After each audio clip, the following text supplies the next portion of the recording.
Pranam everyone, we are going to continue English supplementary book class 7th chapter 2 bringing up curry. An elephant must be taught when to sit down, when to walk, when to go fast and when to go slow. एक elephant को सिखाना पड़ता है कि कब बैठना है, कब चलना है, कब तेज चलना है और कब धीमे चलना है. You teach him this things as you teach a child. आपको उसी प्रकार उसे सिखाना पड़ती है ये सारी चीज़ें जैसे आप बच्चे को सिखाते हैं. इफ़ यू से धत and pull him by the ear, यदि आप धत बोलते हैं और उसके कान को खींचते हैं, he will gradually learn to sit down, वह बैठना सीख जाता है. सिमिलरली इफ़ यू से माली, इसी प्रकार यदि आप माली बोलते हैं and pull his trunk forward और उसकी सूंड को आगे खींचते हैं, he will gradually learn that it is the signal to walk, तो वह धीरे धीरे समझने लगता है कि यह चलने का संकेत है.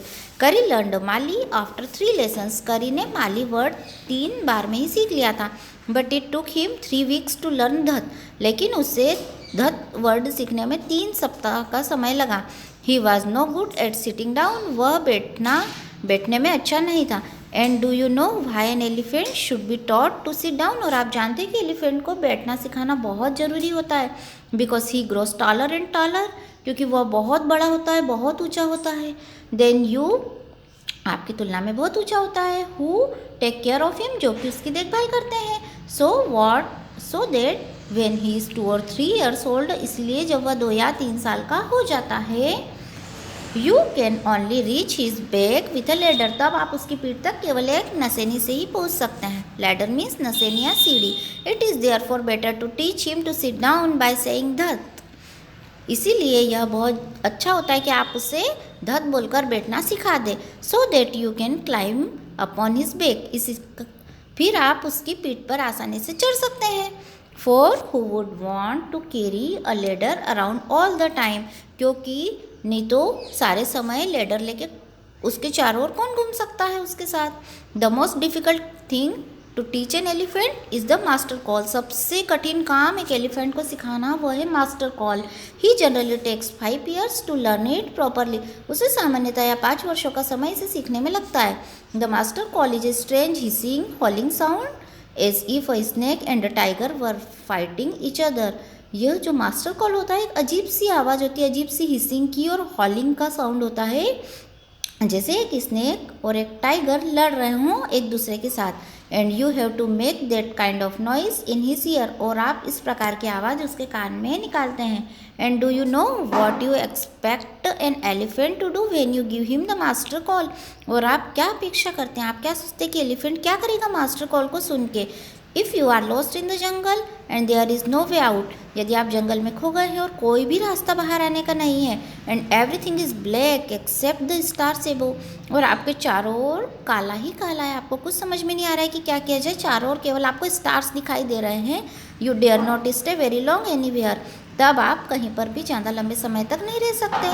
The only thing to do then is to give the master call, तब केवल आप एक ही काम कर सकते हैं कि आपको मास्टर कॉल देना होगा. And at once the elephant pulls down the tree in front of him with his trunk, और उस समय एलिफेंट पेड़ को उखाड़कर, पेड़ को उसके तने के साथ उखाड़कर उसकी सूंड में लेकर आपके सामने लेकर आ जाएगा. जैसे देखिए इस पिक्चर में दिख रहा है, ये एलिफेंट एक पेड़ को ट्रंक से पकड़ के अपनी सूंड में दबा के लेके आ गया है. This frightens all the animals away, और इससे डरकर सारे जानवर दूर भाग जाते हैं. As the tree comes crashing down, और जैसे ही ट्री टूट कर बाहर आता है, monkeys wake from their sleep, monkeys भी, बंदर भी सारे नींद से जाग जाते हैं. And run from branch to branch, और एक शाखा से दूसरी शाखा पर दौड़ने लगते हैं. You can see them in the moonlight, और आप उन्हें चंद्रमा के प्रकाश में देख सकते हैं. And you can almost see the stages running in all directions below, और आप स्टेजेस को भी चारों दिशाओं में दौड़ते हुए देख सकते हैं. You can hear the growl of the tiger in the distance, और आप टाइगर की आवाज़ भी बहुत दूरी से सुन सकते हैं. इवन ही इज़ फ्राइटन, यद्यपि वह भी डर जाएगा. Then the elephant pulls down the next tree, उसके बाद जो एलिफेंट है वह अगले ट्री को पुल डाउन करेगा, ज़मीन में से उखाड़ देगा.